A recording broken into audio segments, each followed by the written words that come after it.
You're listening to Sox in the Basement, a production of the Broadcast Basement Limited, where every show is 30 minutes of good and comes from a basement bar on the south side of Chicago. Pull up a stool, pour a cold one, and join us right now for Sox in the Basement.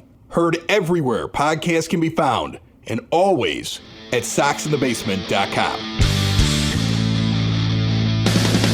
The last episode recorded in 2022, and I want to kick this episode off by thanking each and every one of you who have listened throughout the years, hit the subscribe button, told your friends about Sox in the Basement. Thank you so much for our biggest year that we've ever had, the conclusion of year 4 of this podcast going into year 5. Our 500th episode will happen at some point in 2023. Our 5-year anniversary will happen at some point in 2023. In May, actually, I think was when the first show was back in 2018. We're up 20% more than we were the year before, with our last couple of months being the biggest months that we've ever had, which is surprising because you would think that White Sox fans are sick and tired of the team coming out of such a disappointing regular season, going into an offseason in which it felt like they're spinning their wheels. And all I can say is thank you so much for the support that we've gotten here on this show. Yeah, absolutely. It's wonderful, to know that we've got everybody listening. We've got people that want to interact with us. We've got people that, agree, disagree, whatever it is, whatever you think you want to think. We just like the fact that you're here to join the discussion with us and help the show along. Much obliged. I haven't been here for all 400 and some odd episodes. I was a late arrival. Yes, but the show is much better and has far more listeners with you. So you take some credit, my friend. It's okay for you to puff the chest out just a little bit, all right? Which means that the checks keep clearing, so you're welcome to all of you that have that arrangement with me. I'm going to get to some phone calls that have been sent in at soxinthebasement.com. You can click on the little microphone and leave a message. We have some comments on the YouTube page that I'll try to get to. I've seen more people subscribing to it. I did mention on the last show that we're going to try to start getting to some videos here in 2023, and we'll try to clear out some of the phone lines and stuff like that for you on this show, which is brought to you proudly by Family Waterproofing Solutions for bowing walls, window wells, foundation crack repair, sump pumps, you name it, they protect your foundation. They do a wonderful job. And if you mention Sox in the Basement, you get money off. Give them a call 24/7 at 708-330-4466. Your basement's best defense is familydry.com. Family Waterproofing Solutions joined us in the middle of the pandemic, and they were one of the big reasons that this show was able to continue to produce episodes and it continued to grow the way that it did. It didn't interrupt the flow. This show doesn't really sell koozies and keychains and memorabilia and stuff like that. We actually just hand it out when we go out to events. And a lot of that money comes from the sponsorships that you hear here on this show. Family Waterproofing Solutions is actually no longer going to be the sponsor in 2023. They're moving over to Southside Pod, from what I understand. Okay, so they've decided they want to move to another show on the network. They're very happy with Sox in the Basement. They're moving over. It took me like all of 3 days to secure the new sponsor for 2023, and we will announce that sponsor before the show is over. So Family Waterproofing Solutions remains in the Broadcast Basement family. Very happy, and they've been with us now for years. The new sponsor to be announced. Still a company that we urge you to work with, and still guys that have come a long way with the show, and they're great. Great people over there. So, but you know what? They want to back another show that they feel like reminds people of flooded basements. So that's the Southside Pod. Well, I think Ken thinks it's funny. Ken and Maria are the owners over there. Husband and wife, and Ken's a veteran, and he's got a certain sense of humor, and I think he thinks Southside Pod's hysterical. Well, it is. It is a funny show. It's a funny show. All right, what I want to do today is I want to look at other teams in the American League Central, at their depth charts, at the way that their lineups are set up, their projected lineups, their projected rotations, and be critical of them. So should we restart the show and pretend like we're twins in the basement and Royals in the basement? Well, here's the thing, like we're always critical of our own team, and trust me, it's well deserved. The front office is a disaster. Thank you for Andrew Benintendi, but you make me nervous every day we go without an actual press conference.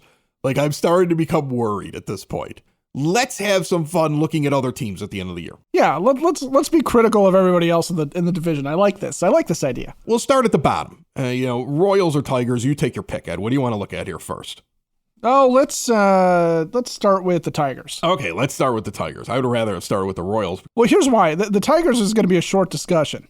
They suck? Is that why? Yeah. They're full of holes. They're really not good. Full of problems, okay? Look, this is not a White Sox fan biased because Javier Baez was on the Cubs.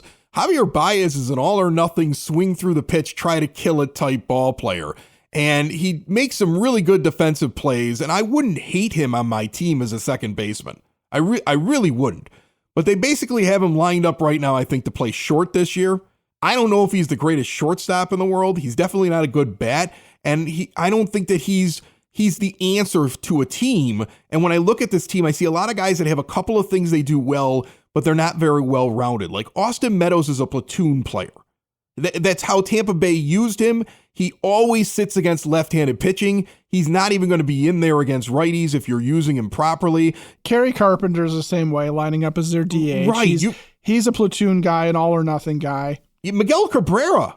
I don't know that he's a starter anymore. Well, he's on their bench, but I mean, like, look, great player, but that's not something that's going to lead you anywhere, right? No, he's not enough anymore. They're really their best. Who's their best hitter right now is maybe Riley Green or Spencer Torkelson if they live up to the prospect type. Well, right? That's what that is. It's prospects that haven't done anything yet. I mean, Torkelson hit 203 last year. 203. I mean, and it wasn't like he was getting on base a lot. He had a 285 OBP and he slugged 319. And, there's more holes in this lineup than the White Sox. It's very easy for me to look at the Tigers and say, not a threat, right? Well, the other thing, too, is that their rotation is bad. Their bullpen is not good. There's really just nothing there. There's not enough talent there to say that they're going to mount a challenge. What they are going to be, I'm sure, is that team in the division that screws somebody up because they show up and that's the series where Javier Baez hits like 5 home runs. Right. And that's the series where Torkelson runs into a few of them or something like that. They're going to be that team. Here's the thing. Their ace is Eduardo Rodriguez, and he is not an ace on a good team. He's a 3 or a 4. Yeah, he was what, Boston's team, right? 3 or 4. Michael Lorenzen is like middle of the rotation in their projections, which shows how bad things are because he's the kind of guy that other teams have used as a swingman. They don't have anything that scares me. They're just the kind of team, you're right, that could show up, and if everything matches up well, and there's a couple players on a hot streak, could beat you 2 out of 3 games. And they're an any given Sunday team in baseball is what they are. They're the team that could show up all of a sudden and surprise you. But in the long run in this race, no concern about them whatsoever. Let's move on to Kansas City. Can we just do that? Yeah, let's just do that.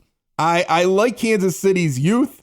I think they have exciting players. I'm a big fan of Michael Massey over at second base. I think Sal Perez still has a lot going on. MJ Melendez can hit bombs and is eventually going to be the catcher on that team, and it must be nice to have that all lined up for them. Bobby Witt Jr., I think, is going to end up being a really good player, but they don't have the talent all ready to go yet. Right? Like they would need every single one of their guys. We laugh about the White Sox needing a bunch of bounce back years. They need every prospect. The Royals need everybody. They need everybody to up their game again. Everybody's got to come out to the high end of their projection for them to be a threat. And that's where they don't make me nervous either. They also don't make me very nervous when Jordan Lyles is your ace. Yeah, their rotation is going to be is not good. It's disgusting. Jordan Lyles, Brady Singer is bad. Ryan Yarbrough is one of those Tampa Bay guys that he's mystifying when he's a Ray. When he's on any other team, he's just a guy. Brad Keller has never been much of anything, and Daniel Lynch is the other guy that they have projected, and Lynch has been disappointing given his prospect status and pedigree.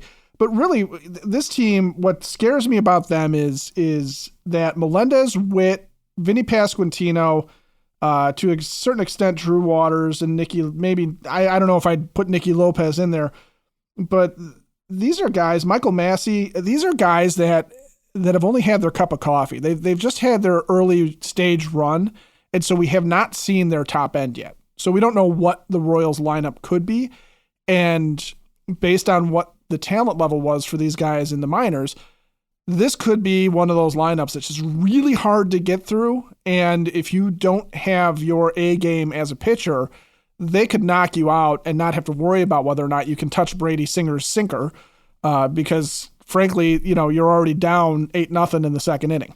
Well, I would think that White Sox fans would look at their roster and think to themselves, well, I would love to have some of those players. And it's because at positions where the White Sox are lacking, they have talent, right? Like you would take a Bobby Witt Jr. or a Mike Massey to come and play second base, right? You'd be like, oh, yes. I would love yes. MJ Melendez like ready to take over for Yasmani Grandal, or even having Sal Perez as my starting catcher, right? So like where deficiencies are for the White Sox. I mean, Pasquantino hit 295 last year with a 450 slugging, 383 on base percentage. He's a left-handed bat. We have way too many first base DHs.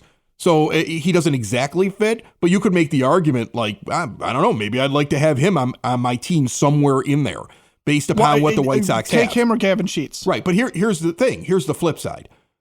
I would take the White Sox outfield right now just hands down over them. I would take the White Sox rotation every single day and twice on Sunday over their rotation. I mean, the thing that stands out to me, and this probably doesn't make a lot of sense to everybody, but let me just try to put this in perspective. We're in a dynasty fantasy baseball league, right? There's 10 teams in it and you have 40-man rosters. So you're trying to find all the talent you can. There's 400 players that are rostered in our league at any given time. I don't think any one of the 5 projected starters on the Royals are rostered on any team in our league right now.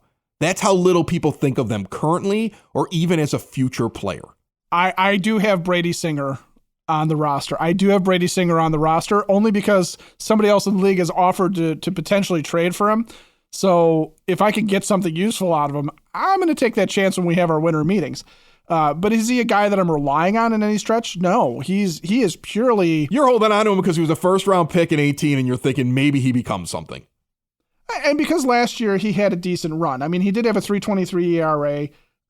It wasn't, I don't have his whip in front of me, but he had figured a little bit out and he did okay, but he's not, Brady Singer is not the equivalent of, say, Lucas Giolito, Michael Kopech, or Dylan Cease. Well, let's say he has a great year. Even if he has a great year, he's one guy and there's 4 nothings. Right. Well, and that's part of it. And he's not a high strikeout guy. Brady Singer isn't an ace. He's a pitch to contact guy.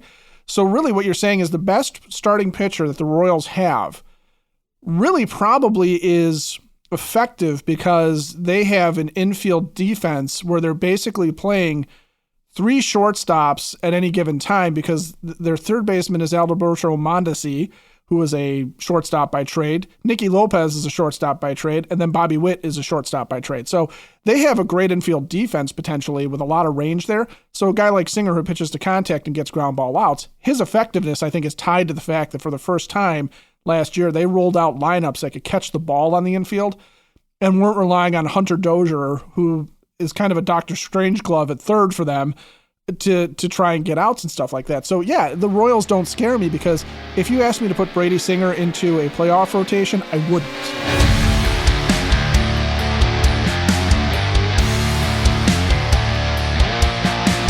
And remember when the season starts and we get to see all of these teams come in from the AL Central and play your White Sox, the place for pregame, postgame, in-game, Cork and Carry at the Park, 33rd and Princeton. A vast array of wine, spirits, and beers on tap, incredible food, award-winning burgers, ballpark favorites, a great price, and a great place to hang out with your fellow White Sox fans. And don't forget, all winter long, actually all year long, Cork and Carry in Beverly, the traditional Irish pub. 10614 Southwestern Avenue, both locations available to you. Book them for your next party or get-together. And I'm going to take this opportunity right now to welcome in the new sponsor, the returning sponsor of Sox in the Basement, Cork and Carry at the Park, the home of the podcast for fans by fans. Sox in the Basement. You know we're going to be out there all season long. I love the fact that we're back together again. You know, I mean, it started with Cork and Carry at the Park. It continues now with Cork and Carry at the Park as the official sponsor of Sox in the Basement, Shadow of the Ballpark, 33rd and Princeton. Very, very excited about that. Can't wait. Even Hailstorm Brewing another advertiser here on Sox in the Basement, on tap over there. So now I want to look at the Twins because we'll get to the Guardians last year. And when I run down their roster, let's just pretend we're Twins in the basement here. Twins in the basement. Okay. If we're Twins in the basement, we're having the same conversations, I think, as we are as Sox in the basement. Right. I feel like we're having a lot of the same. Like, we're looking at Byron Buxton and we're saying if only he can stay healthy and be what he should be, right? He'd be a star. And the same thing with Max Kepler. We're saying the same thing with him. We're saying the same thing with Alex Kirilloff, where we're sitting there going, when is this guy going to, I mean, Kirilloff is their Eloy Jimenez, right? He could be this great power hitter, but he can never stay healthy. Right. And we're also looking at guys like Kyle Farmer now, who's projected to be their shortstop. And we're thinking to ourselves, was it only because he was in Cincinnati that made him good? Like, that's the question that we're having. Right. We're looking at Jose Miranda and we're saying, okay, he's a prospect. Is he going to turn into something? And you're looking at Joey Gallo and you're thinking about that right field jet stream, where when you go to that stadium, it's essentially street level with buildings running out away from home plate, if I remember that right. And it creates that jet stream. It was built in the time of Joe Mauer and Justin Morneau because left-handed power hitters would benefit from it. And you're thinking he's going to hit some absolute bombs, but he's still going to hit 200. And is that going to be something you're going to be able to accept? And so when you're looking at their lineup, I think that you're looking at Luis Arias and you're saying he's an extremely valuable, very good player, and hopefully his average stays up high, which is a lot of things that we think about when we talk about Tim Anderson, right? I mean, exactly. The two of them battle for the batting title when they're both healthy in the American League. I mean, you could almost sit there and say Luis Arias is Tim Anderson, Byron Buxton is Luis Robert, Jorge Polanco is better than anything we're going to roll out at second base anyway right now.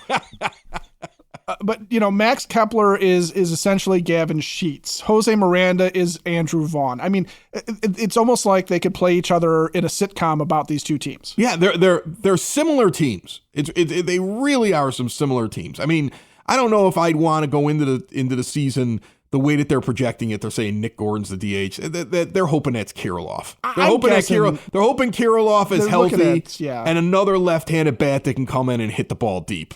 Okay, because you want to have a lot of lefties that can hit well in that home ballpark because the ball's going to carry. The ball's going to carry out the right field. And it was designed that way. That's why the stadium was built the way that the stadium was built. Any smart general manager walks in there and needs left-handed bats that can hit home runs because it's going to be a benefit to your team. Yeah, I know y'all down that White Sox basement. I know you down there.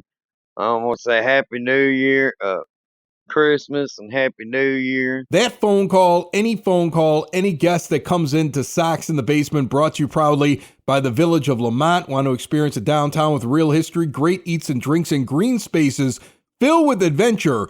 Visit the Village of Lamont, shop, dine, drink, explore, and check out all they have going on this weekend for New Year's Eve, New Year's Day, and more at lamontdowntown.com. That was a pretty good call.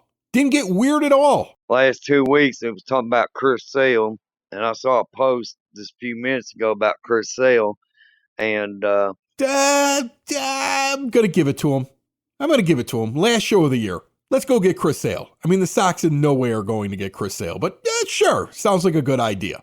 All right, let's get back to the Twins, and let's talk about their starting rotation.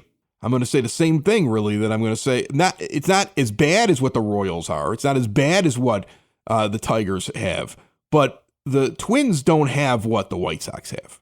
They just, at the top end, we have Dylan Cease and they don't.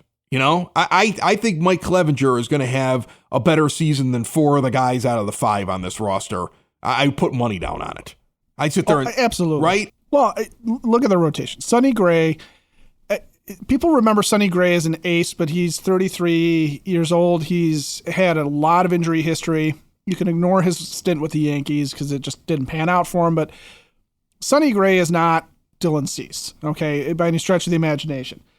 Joe Ryan is another guy. He's more of a pitch to contact guy. He's not going to be a high strikeout guy. So again, this is a quote unquote potential ace who's really a number 2 or number 3 guy because he's more of an innings dude. Okay, he's a little bit more Cueto than he is, Sonny Gray even. And Tyler Mahle has been just ridiculously inconsistent in his career. He's coming off of injury. Kenta Maeda is coming back from Tommy John. This is that year when he is probably going to struggle. Plus, given his age, there's not a guarantee he's coming back. He's coming back ever, really. So you're left with Bailey Ober and whatever they have in the minors. And Ober is coming off a year where he pitched 56 innings. He wasn't a full-time starter. So you're not looking at a starting five that is an established good starting five, even though four of those names are guys that you might have heard of, or even guys that the White Sox had discussed in the past, where you're sitting there going, well, we wanted Sonny Gray, so why would you be trashing him now? I'm not trashing him. I'm just saying Sonny Gray, good guy to have as your 3 or 4, not as your ace. Kenta Maeda, not an ace anymore, maybe never even going to be a major league pitcher again. Tyler Mahle, not an ace, probably a 4 or 5 guy, given his inconsistencies. Joe Ryan, it's probably a solid 2. They got a solid 2 there, but he's not a guy that I sit there and go, I'm putting Joe Ryan in to win me a playoff game because he's just going to go through a lineup and dominate. It's just not the way it's going to work with that rotation. I think the thing that we've learned about the 3 teams that we've already talked about in the AL Central, the Royals, the Tigers, and the Twins, is that when you look at their rotation and you compare it to the White Sox, you go, give me any series with our best against their best, and I'm going to feel good. We have a better rotation. Our rotation, when I sit there and compare the White Sox to the teams that are going to be challenging for World Series, all right, we still have holes. I would have liked to have seen them go out and do more than just sign Clevenger. I would like to feel more confident in what they're bringing out there. I'm not sold on the rotation as a championship rotation. If I'm going to look at the other rotations that we talked about so far, I can't find one in there that even compares to Dylan Cease. They don't have an ace. Or the upside of Kopech, or the potential history of Lucas Giolito, or what I would say is the potential of Lance Lynn.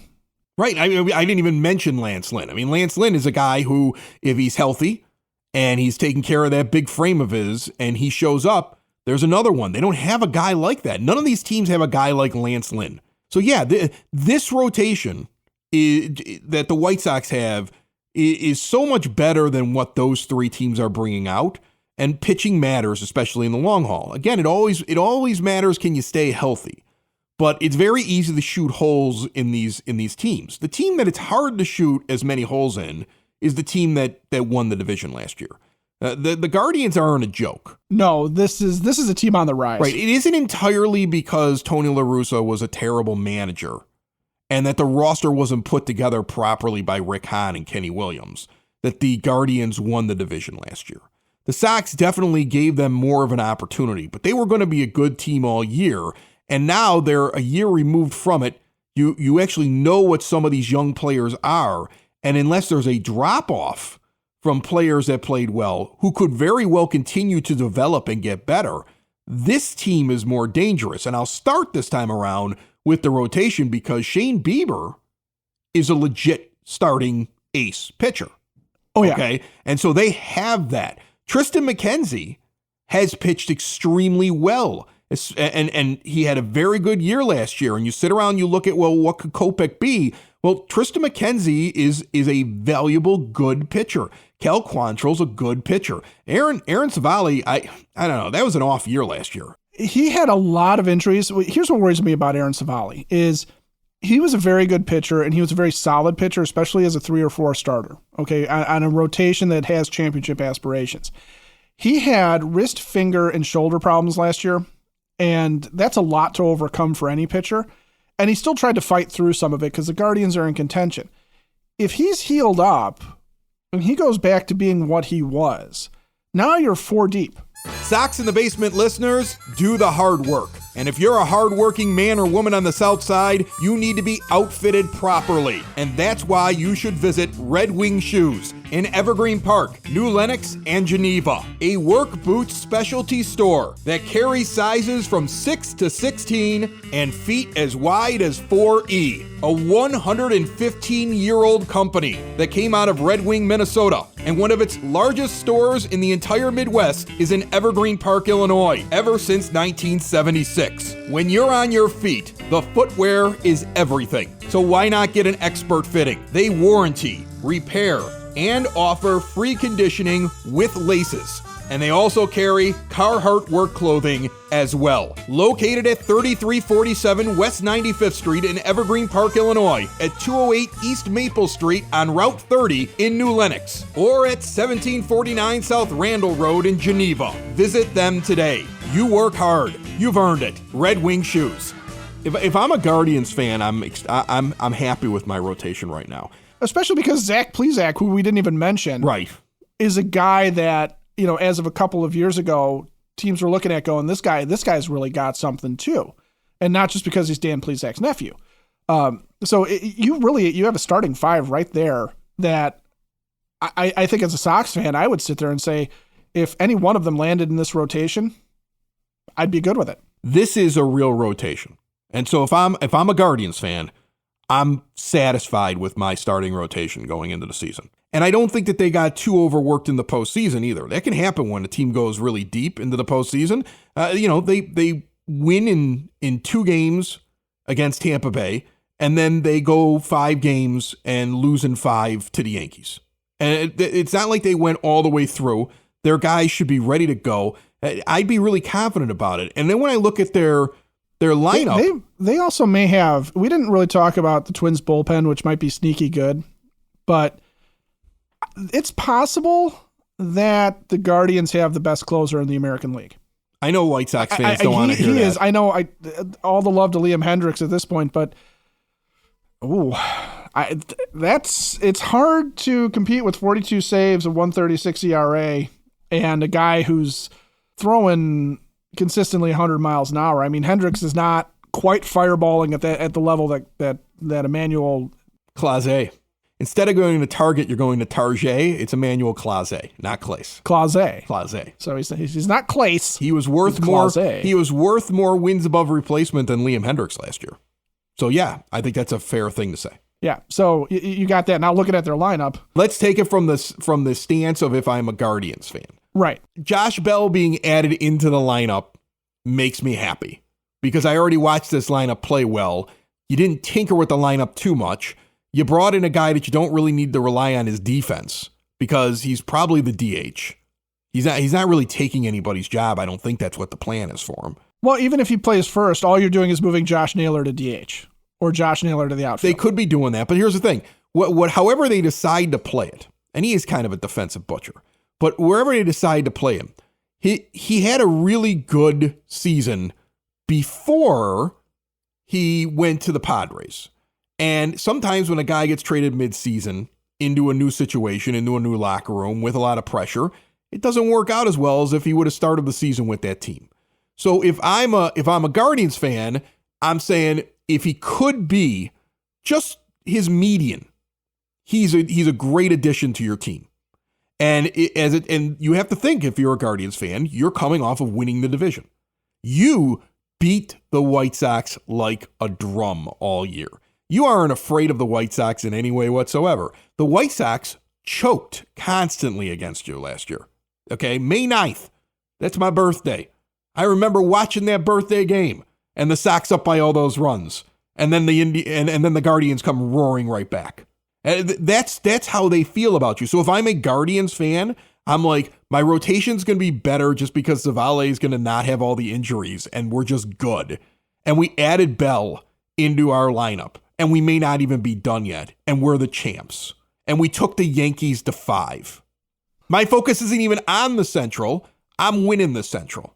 Look at the Sox. They have injuries. They've got a lot of guys who are supposed to be really great, but if they ever put it together for a full season, like if they're doing the same exercise over there in the fictitious Guardians in the basement, and they're trying to guess how they would feel as Sox fans, they're probably feeling very confident right now. So, I mean, like, that's the thing. I can look at the other 3 teams and I can sit there and I can rip them apart. I kind of look at the Guardians and I try to find problems with them. And the only problems I can find is, will we stay healthy? And were any of the years that we got from these young players not real? Yeah. And that's the thing. That's maybe their Achilles heel is Steven Kwan at age 25 coming off a rookie year real? Is Ahmed Rosario as good as he was last year? Or is he closer to, being the guy with the Mets that wasn't quite good enough? Andres Jimenez the same way. Josh Naylor the same way, because he showed some platoon issues. I think Jimenez is good. I think he's too. actually. I'm not really worried about. I this, think but he's going to get better. I think he gets better for them. I think Quan gets better too. Right. I know. You're betting on that in fantasy baseball because he's not. I'm not just for fantasy baseball purposes, but the guy is.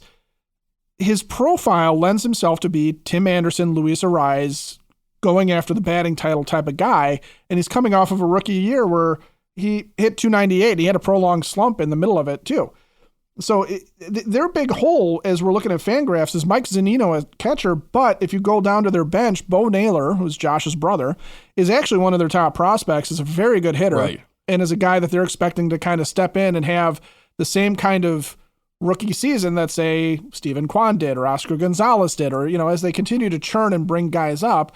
I've talked about this before. I know we've had listeners say, why would we want to be like the Guardians? Well, drafted, traded for young player, amateur free agent, draft pick on their bench, including Will Brennan, who could be one of their outfielders. You have this stuff where they add Josh Bell, who is not necessarily the highest level of free agent, and we're sitting here going, kind of completes the lineup, doesn't it? It did. Really brings, he's the rug that brings the room together. And can the White Sox pee on it? That's the question. And if I'm a Guardians fan, I'm bullish on Josh Naylor. Me personally, I kind of hope that's the guy that isn't real, right? Because he's obnoxious and I don't like him. The rock the baby thing all that. He's obnoxious and I don't like him. And what he did to the Sox last year, I wish nothing but bad for him. I want him to go into a horrible slump. I want his girlfriend to break up with him right as he's about to propose. I want it to get in his head. I want horrible things for Josh Naylor because he's just such a jerk on the field. And he's on our rival team. I know that's wrong. I know I should feel bad about it. I mean, you know what he reminds me of? Remember that Adam Sandler movie where the O'Doyles are always going by and they're always yelling O'Doyle rules? What is that, Billy Madison? Okay. And he's like, oh, O'Doyle, I feel like you and your whole family is headed for a fall, right? That's how I feel about Josh Naylor. Him and Bo Naylor. The Naylors are headed for a fall. That's what you kind of hope for. Right, but if we're hosting Guardians in the basement, we're wearing Josh Naylor jerseys and rocking the baby and the whole 9 yards, baby. I look at it as the Twins are a contender that you should be better than. If you're not, it's a massive disappointment. If you're a Twins fan, you feel like you've got a puncher's chance, but you wish that it was better than it is right now. And you're probably making a lot of the same complaints and worries as the White Sox. Right. The Royals have youth, but they're not going to be there yet. The Tigers have all kinds of holes and things aren't working out the way that they wanted them to at this stage. And that's fine. Let them stay back there. And the Guardians are real. And you hope that the White Sox see that, because I think that's my biggest fear as I get to the end of this year. My biggest fear is that the White Sox look at the division and say, well, it's a weak division. And all we got to do is play up to our potential, and the Guardians are never going to get better. And the Guardians are going to get better. Okay? I don't think that they're resting on their laurels and just expecting that the White Sox won't do anything, right? I think they as an organization they're going to be the team that we've got to fight this year, next year, and it's not going to be just an easy walk. As much as people say that it's always a down division, it's not going to be an easy walk. This is not, oh, we got rid of Tony and all of a sudden we're going to go win this thing. I'm not saying that we can't. I'm not saying it can't be a fun season. I think the first month is going to mean everything to this team, right? Get out hot. If you're not out hot, it's going to be miserable. Yeah, it's going to be hard to play catch up against the Guardians if they get out hot. It's going to really matter what you do against them. That's the target right there. Don't get yourself surprised by the Tigers or the Royals. Take care of business against the Twins and hope that they have more problems than you have, because they have a lot of the same worries. And be ready, because it's going to have to be a fight if you're going to take this division from the Guardians. And hope that Josh and Bo Naylor's dad hits a banana peel in his wagon and goes over the side of a cliff. Sox in the basement. Sox in the basement. Sox in the basement. Sox in the Basement. Heard everywhere podcasts can be found, and always on soxinthebasement.com.